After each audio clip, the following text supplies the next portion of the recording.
जय गुरुदेव। दोस्तों, कैसे हैं आप सभी लोग? आशा करता हूँ आप सभी लोग बहुत ही चुस्त-पुस्त और मंगल पे होंगे। दोस्तों, आप सभी लोग का बहुत-बहुत स्वागत है मेरे इस चैनल पे, जहाँ मैं आपको पढ़ा रहा हूँ गीता और गीता से जुड़ी कुछ बातें। दोस्तों, अब तक हमने देखा था सांख्य योग और कर्म योग। हमने देखा था कि अर्जुन की दुविधा, अर्जुन किस दुविधा में, अर्जुन के डाउट्स क्या है। तो अर्जुन अभी युद्ध लड़ना नहीं चाह रहे हैं क्योंकि वो अटैचमेंट, मोह, काम, लस्ट में फंसे हुए हैं और भगवान श्री कृष्ण उनको गीता का उपदेश दे रहे हैं। तो हमने सांख्य योग में जाना आत्मा का ज्ञान कि आत्मा इटर्नल है, आत्मा शाश्वत है, और श्री कृष्ण के बारे में जाना कि जो इंसान श्री कृष्ण की भक्ति करता है या श्री कृष्ण का नाम लेता है उसे भगवत धाम प्राप्त होता है। कर्म युग में हमने जाना कि शरीर निर्वाह करने के लिए कर्म करना तो जरूरी है। हमने ये भी देखा कि हम अन्न पे डिपेंडेंट है, और अन्न किस पे डिपेंडेंट है? वर्षा पे। और वर्षा कैसे होती है? यज्ञ करने से, यानी अच्छे कर्म करने से।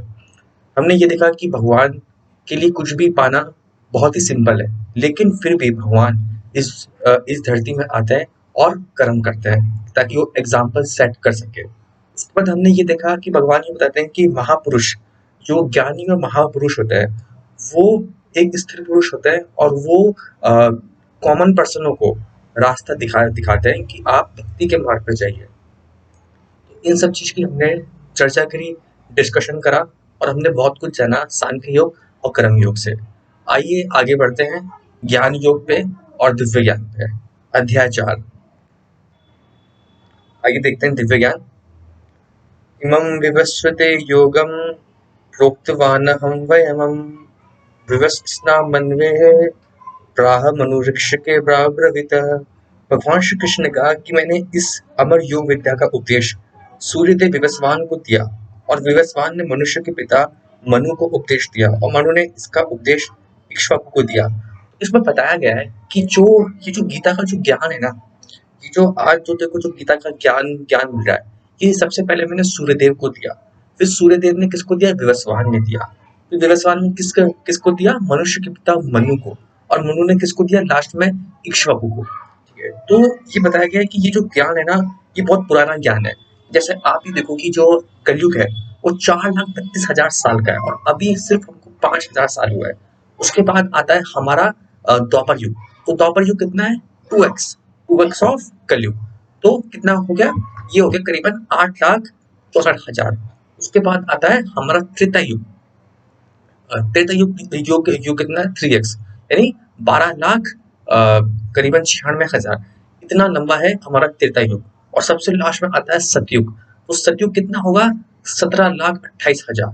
तो ये सब है। तो ये जो ज्ञान है ना, ये लाखों लाखों लाखों साल पुराना है, और ये इस तरीके से परंपरा चलती आ रही है कि सबसे पहले मैंने सूर्यदेव को दिया, फिर सूर्यदेव से ये किसको आया? विवस्वान को आया। विवस्वान के बाद में ये किसको आया? मनुष्य के पिता मनु को आया। और फिर मनु से ये डायरेक्ट लास्ट में सबसे बाद में आया इक्ष्वाकु आया। तो ये भगवान ने इस श्लोक में बताया। एवं परंपरा प्राप्तिमं राज्यस्य विदुः सह कौलिन्य महता योगो नष्ट परंतप। इस प्रकार ये परम विज्ञान गुरु परंपरा द्वारा प्राप्त किया गया, और राजऋषियों ने इसी विधियों से इसे समझा, किंतु कालक्रम में ये परंपरा छिन्न हो गई, अतः ये विज्ञान यथा रूप में लुप्त हो गया लगता है। अब भगवान ने ये बोला कि ये जो ज्ञान है ना, ये ऋषि मुनियों की राज विद्या से आया है, और ये उनके लिए ये मतलब ये बहुत ही ऊपर राज विद्या है, क्योंकि इससे क्या है, पूरे शासन चला जाते हैं। ये जो विद्या है ये असुरों के लिए नहीं है। तो इस पे एक कहानी है भगवान राम के जमाने की, कि भगवान राम के टाइम टाइम पे एक राक्षस था शुंभक नाम का। तो कहते हैं कि शुंभक क्या है, वेद पढ़ने लग गया था। तो उसके वेद पढ़ने से क्या है, सारे के सारे ऋषि मुनि बहुत ही दुखी हो गए। क्यों? क्योंकि वो वेद पढ़ रहा था। अब ये वाली बात उन्होंने क्या है, भगवान राम को बता दी कि एक शुंभक नाम का राक्षस है और वो वेद पढ़ रहा है। तो भगवान ने कहा कि ठीक है, देखते हैं। फिर भगवान वहां गए और भगवान ने शुंभक का वध किया। अब इस पे लोग कमेंट करते हैं कि भगवान ने शुंभक का वध किया, देखो जी, वही जात पात, ऊंच नीच, यानी भगवान तो भगवान, तो राक्षस क्या पढ़ नहीं सकते क्या वेद? तो भगवान ने इसको बताया कि यदि कोई अच्छे काम के लिए यदि कोई वेद पढ़े तो बहुत ही बेहतर है। लेकिन जो शुंभक था, उसका ये प्लान था कि वो वेद पढ़ के गलत काम करेगा। तो इस नॉलेज का मिसयूज नहीं होना चाहिए, है ना? तो इसी तरीके से यहाँ पे बताया है कि ये जो नॉलेज है, ये जो गीता का जो उपदेश है, ये जो ज्ञान है, ये बहुत ही अच्छा ज्ञान है, बहुत ही ऊपर वाली राज विद्या है।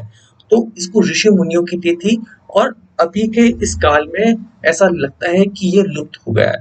तो मैं बार बार मैं जन्म जन्म लेता हूँ इस धरती पे, और गीता का उपदेश देता हूँ।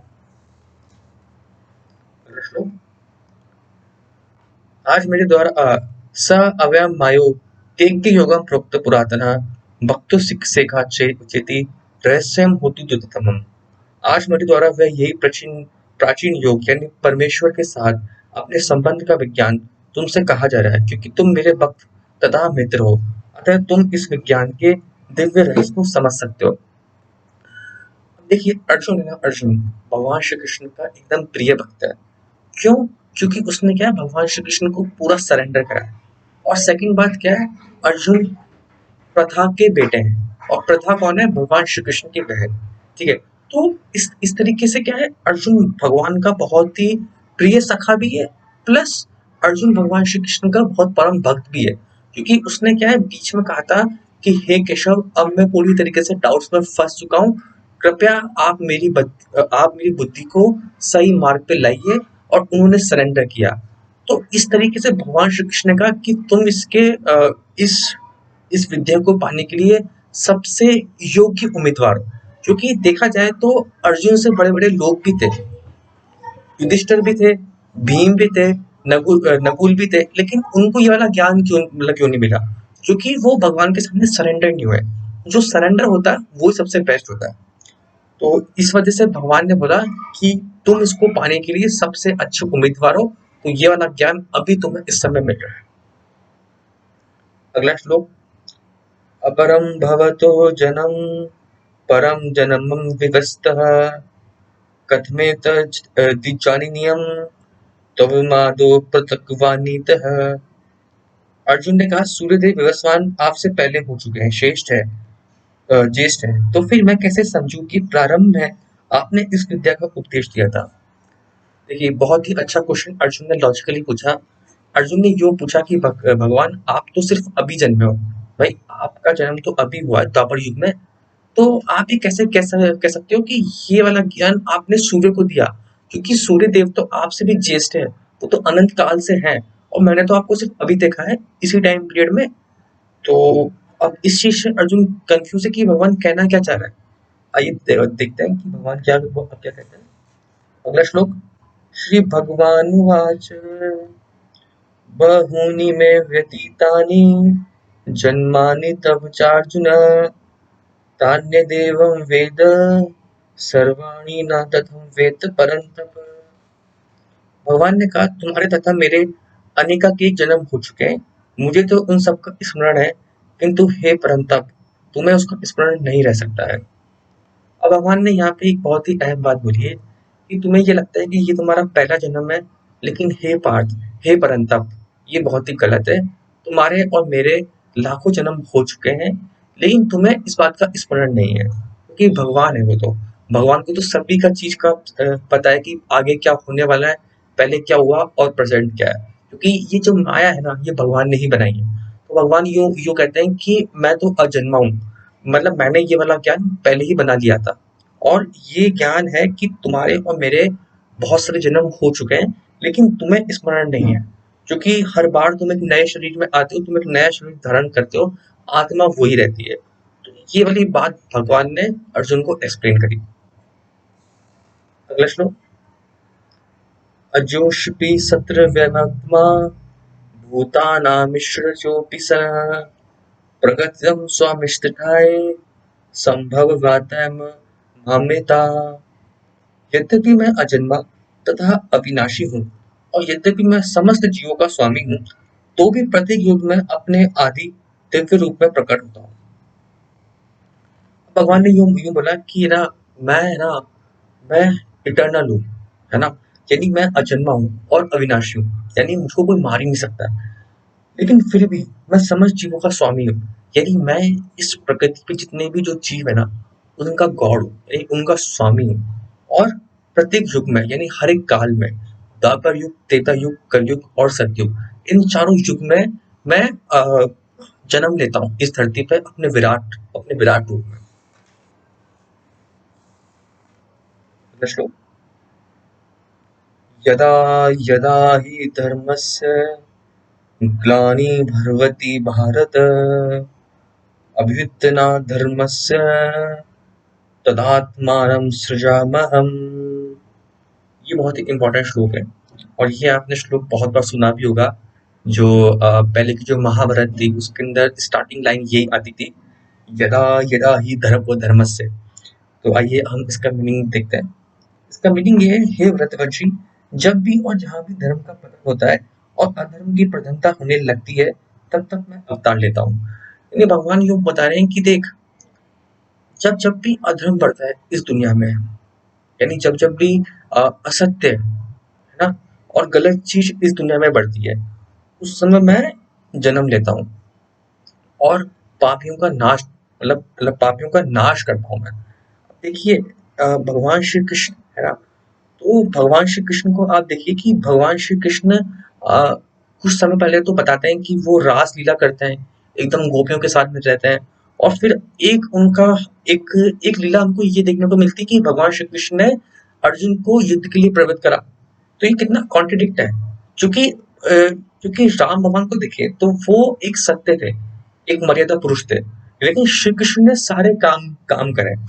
तो श्री कृष्ण को यदि एक वर्ड में डिस्क्राइब करना हो कि Shri Krishna as a man मतलब ह्यूमन बीइंग कौन है, तो मेरे एक्सपीरियंस से मैं तो यूं यूं बोलूंगा कि अ पर्सन हु सेज कि अपनी लाइफ को मैक्सिमम जियो, अपनी लाइफ का मैक्सिमम पोटेंशियल में आप जियो और शून्य बन के जियो, यानी जैसा कोई सामने आए वैसा आप बन जाओ। भगवान ने बहुत मतलब बहुत क्या प्रयास करे कि युद्ध ना हो, लेकिन जब युद्ध की बात आई तो भगवान ने ही अर्जुन को प्रबोध करा कि अर्जुन पीछे मत हट, अपने कर्तव्य का पालन कर, अपने क्षत्रिय धर्म का पालन कर और उठ खड़ा हो और युद्ध लड़।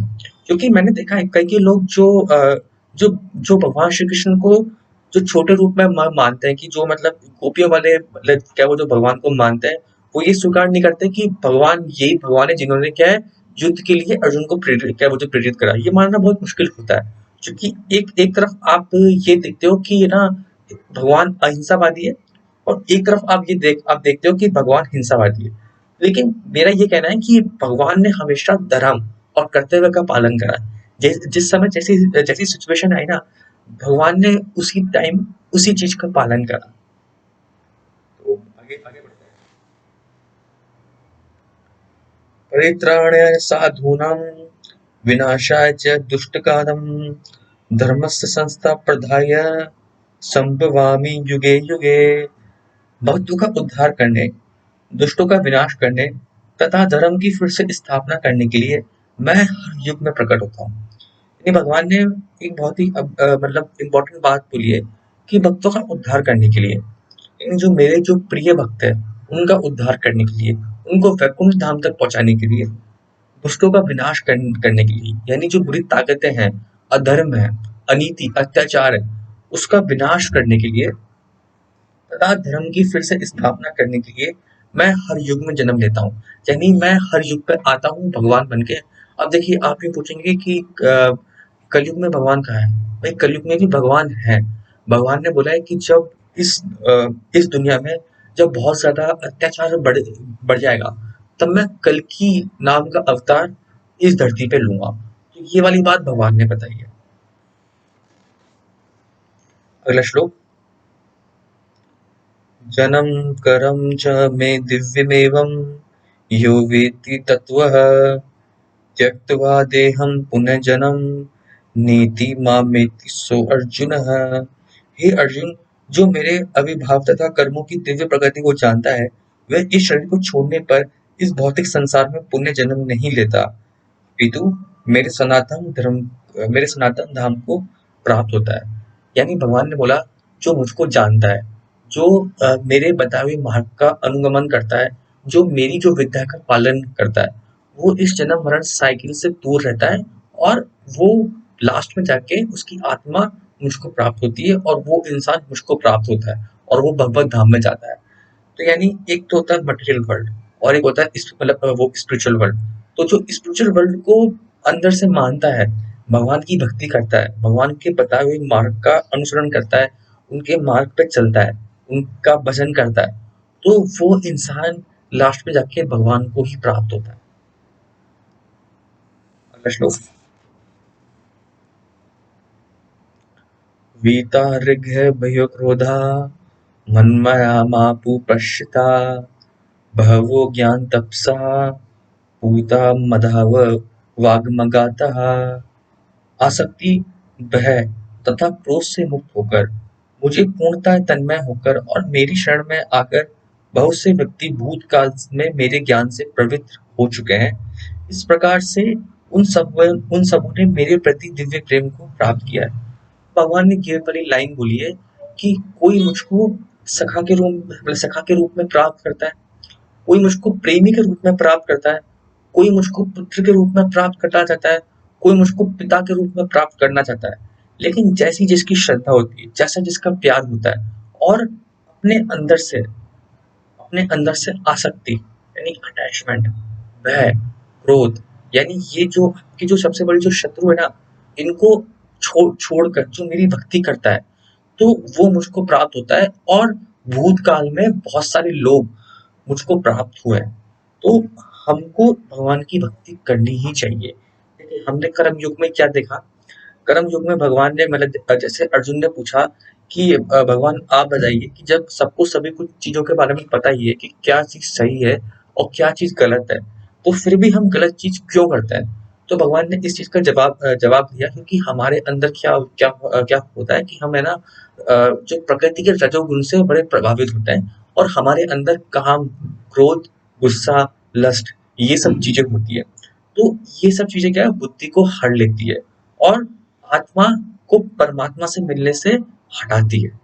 तो इस वजह से ही हमारा हमारी बुद्धि का पतन होता है और हम इस मटेरियल वर्ल्ड में फंस जाते हैं और हम बार बार इस जन्म और मरण की साइकिल में घूमते रहते हैं। लेकिन जो मेरा भक्त होता है, जो मुझको मानता है, मेरी इस विद्या का अनुगमन करता है, वो मुझको प्राप्त होता है। और भूतकाल में हजारों लोग अनेकों लोग मुझको प्राप्त हुए हैं, जैसे मीराबाई, रैदास, कबीर, ये लोगों ने भगवान की भक्ति करी और इस कलयुग में भी वो भगवान को प्राप्त हुए। अगला श्लोक। ये यथा मां प्रपद्यन्ते तासथैवं भजाम्यहम् मम वर्तमानुवर्तन्ते मनुष्य प्रात सर्वसः। जिस भाव से लोग मेरी शरण ग्रहण करते हैं, उसी के अनुरूप मैं उन्हें फल देता हूँ। हे पार्थ, प्रत्येक व्यक्ति सभी प्रकार से मेरे पथ का अनुगमन करता है, यानी जो जैसे मेरी भक्ति करता है, मैं उसको वैसे ही उसी रूप में प्राप्त होता हूँ। यानी कोई यदि मुझको प्रेमी के रूप में प्राप्त करना चाहता है, तो मैं उसको प्रेमी के रूप में प्राप्त होकर उसको वैसा फल देता हूँ। कोई मुझको चाहता है कि मैं उनका बेटा बनूं, तो मैं उनको उसी रूप में आकर प्राप्त करता हूँ। कोई मुझको चाहता है कि मैं किसी का भाई भाई बनूं, कोई मुझको चाहता है कि भगवान मेरे भाई बने, बहन बने, तो मैं उसी के रूप में उसी को प्राप्त होता हूँ और उसको उस चीज का फल देता हूँ। तो सारे लोग मेरा अनुगमन ही करते हैं और जो मेरी भक्ति करते हैं, मुझको याद करते हैं, मैं सदा उनकी मदद के लिए आता हूँ और उनकी मदद करता हूँ और अंत में उन लोगों को भगवत धाम प्राप्त होता है। अगला श्लोक। गाढ़ंत कर्माणि सिद्धिय यजंत इह देवता इक्षुभिः मानुष्यः लोके सिद्धि भरवति कर्म जा। इस संसार में मनुष्य सकाम कर्मों में सिद्धि चाहते हैं, फल स्वरूप में वे देवताओं की पूजा करते हैं। निसंदेह इस संसार में मनुष्य का सकाम कर्म का फल उन्हें शीघ्र ही प्राप्त होता है। यानी जो इस संसार में जो मनुष्य है ना, वो सकाम कर्मों में सिद्धि चाहते हैं, यानी वो अच्छे काम करने के लिए हमेशा तत्पर रहते हैं और फल स्वरूप वे देवताओं की पूजा करते हैं। यानी वो देवताओं के लिए वो यज्ञ करते हैं और उनको प्रसन्न करने की हमेशा कोशिश करते हैं। निसंदेह इस संसार में मनुष्य को सकाम कर्म का फल शीघ्र ही प्राप्त होता है। तो यदि मनुष्य अच्छे कर्म करेगा, बढ़िया बढ़िया कर्म करेगा, for development of the society, यानी मतलब दूसरों के लिए काम काम करेगा, उनके बेटरमेंट के लिए काम करेगा। जैसे श्री श्री रविशंकर जी हैं, तो गुरुदेव हमेशा दूसरों के लिए ही काम काम करते हैं, अच्छे काम करते हैं, तो हमेशा उनको उस चीज का फल मिलता ही है। आप खुद अपने आप सोचिए, एक बार गहन चिंतन में जाइए कि जिस समय आपने कभी दूसरों के बेनिफिट के लिए कुछ काम करा हो, बिना फल की इच्छा करे हुए कि मुझको क्या मिलेगा क्या नहीं नहीं मिलेगा, तब देखिए कि आपके मन की स्थिति कैसी थी, आपको उस समय कैसा फील हुआ। यानी जब आपने कभी सेवा करी, उस समय आपको कैसा फील हुआ, आप मुझको बताइए कमेंट बॉक्स में लिख के कि उस समय आपको कैसा फील हुआ, आपके हृदय की प्रवृत्ति कैसी थी, आपके अंदर से कैसी वाइब्रेशन आ रही थी, कैसी वाइब्स आ रही थी। तो भगवान ही यूँ कहना चाह रहे हैं कि जो सकाम कर्म करते हैं ना, जो अच्छे कर्म करते हैं, उनको उनका फल हमेशा ही मिलता है। जो मेरी भक्ति करते हैं, जो मेरे बताए हुए मार्ग पे चलते हैं, जो हरि का नाम लेते हैं ना, उनको हमेशा अच्छा फल ही मिलता है, उनके सकाम कर्मों के अनुसार। तो दोस्तों आज के लिए इतना ही।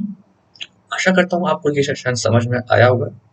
हमने इस दिव्य ज्ञान में ये देखा कि भगवान ने ये बताया कि मैंने ये वाला ज्ञान भगवान सूर्य को दिया, फिर सूर्य से विवस्वान के पास आया, फिर विवस्वान के पास में ये आया मनुष्य के पिता मनु के पास में, और फिर मनु से ये डायरेक्ट गया इक्ष्वाकु के पास में। और इस तरीके से इस पूरे ज्ञान का फ्लो हुआ। फिर भगवान ने ये बताया यदा यदा ही धर्मस्य, तो यानी जब इस युग में जब अधर्म बढ़ता है, जब अनीति बढ़ती है, तब मैं इस धरती पर जन्म लेता हूँ और सारे के सारे जो बुरी चीजें हैं, जो बुरी शक्तियां हैं, जो असुर है, उनका मैं विनाश करता हूँ। और जो भी सकाम कर्म करते हैं, जो भी अच्छे कर्म करते हैं, उनको फल स्वरूप उनको हमेशा उनका फल मिलता है, उनको अच्छा फल भी मिलता है। जो सकाम कर्म करते हैं, जो बढ़िया कर्म करते हैं, या फिर जो मेरे लिए काम करते हैं, उनको हमेशा इसका फल हमेशा ही जल्दी से जल्दी मिलता है। तो आज के लिए इतना ही, आज्ञा चाहता हूँ। इसी के साथ जय हिंद, जय भारत।